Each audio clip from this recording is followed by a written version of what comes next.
Hello everyone, on behalf of Production Master. This short video is to showcase the contents and potential of the Production Master template you hear in the background. Let's dive into it. Most of the tracks are grouped according to type. These templates will give you a good image of the organization the artist is used to. This knowledge is helpful since organization is paramount when going back to an old project, or remixing, or just simply opening it tomorrow after a long day of work and finding everything properly labeled. In this build-up specifically, we have the outline of the main melody and some rising elements such as this snare build-up. The reason for the groups is mostly for the purpose of processing the elements with the same role in the song without repeating those processing chains all over those channels. The processing chain you will see on these leads is there to make the entire section gain the same kind of character and sidechain compression.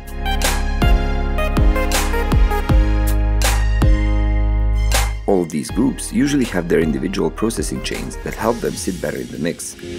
These processing chains work well for these elements and are there to help you learn about the choices the producer made to make these more suitable for the mix of the song.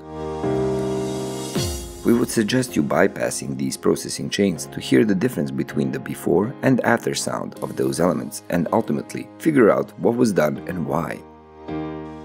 The main advantage of these templates is to show you the concept professionals have in their approach to the song and the decisions they make to keep their production and arrangements interesting. Once the building blocks of a certain track are revealed in this fashion, it is much easier to understand the methods used and their purpose. Melodic structure is also something that might come off as an interest to you. You can study the exact lines the artist has wrote for each of the instruments. If concerned with vocals, in this template you will find an empty vocal track that has been equipped with the most common vocal strip processors. All you need to do is drop the vocal on this track and tweak the settings to your liking.